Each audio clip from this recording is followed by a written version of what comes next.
விசிறி வண்டி. குழந்தைகளே, பொம்மை கார் வச்சு விளையாடுறது உங்க எல்லாருக்கும் பிடிக்கும் தானே? அதுவும் தானா ஓடக்கூடிய காரா இருந்தா எப்படி இருக்கும்? உங்க எல்லாருக்கும் ரொம்ப மகிழ்ச்சியா இருக்கும் தானே? வாங்க, இன்னைக்கு நம்ம காற்றாடியில தானா ஓடக்கூடிய ஒரு வண்டியை தயாரிக்கலாமா? இதற்கு தேவையான பொருட்கள்: பேட்டரியில் இயங்கும் சிறிய மோட்டார் காற்றாடி, 15 சென்டிமீட்டர் கண்ணாடி ஸ்கேல், ஒரு பெரிய ரப்பர் அழிப்பான், glue gum, 4 plastic water bottle மூடி, ஒரு காலியான பேனா ரீஃபில், செலோ டேப் மற்றும் சைக்கிள் ஸ்போக்ஸ் கம்பி. 2 வாட்டர் பாட்டில் மூடியை எடுத்து ரீஃபில் செருகிய கம்பியை இந்த மாதிரி இணைக்கணும். கம்பியோடு வாட்டர் பாட்டில் மூடி நல்லா பொருந்தி ஒட்டி இருக்கிறதுக்கு இந்த மாதிரி குளூகம்மை போட்டு நல்லா ஒட்டிடணும். கம்பியோட பொறுத்திருக்கும் ரீஃபில் புஷ் போல செயல்பட்டு சக்கரங்கள் எளிதாக சுழல உதவுது.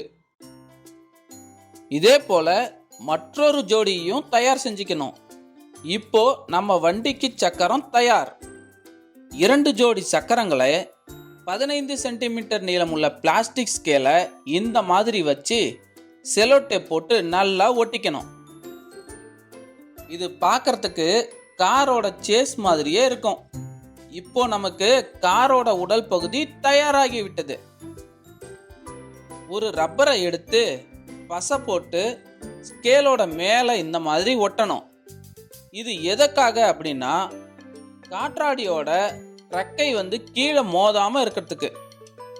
இது ஒரு மேடை போல செயல்படும். இப்போ பேட்டரியில இயங்கக்கூடிய சிறிய மோட்டார் காற்றாடியை எடுத்துக்கணும். இது நல்லா சுழலுதா அப்படின்னு நம்ம உறுதி செய்துக்கிட்டு ரப்பர் மேடை மீது வைத்து காரின் உடலோடு சேர்த்து டேப் செஞ்சிடணும்.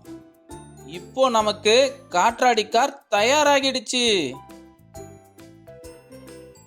நீங்க காற்றாடியை ஆன் செய்தவுடன் அது வேகமா சுழன்று காரை எதிர் திசையில உந்தி தள்ளும்.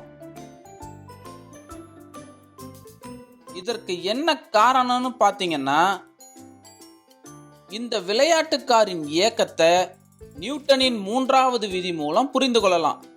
நியூட்டனின் 3வது விதி, ஒவ்வொரு வினைக்கும் சமமான எதிர்வினை ஒன்று உண்டு.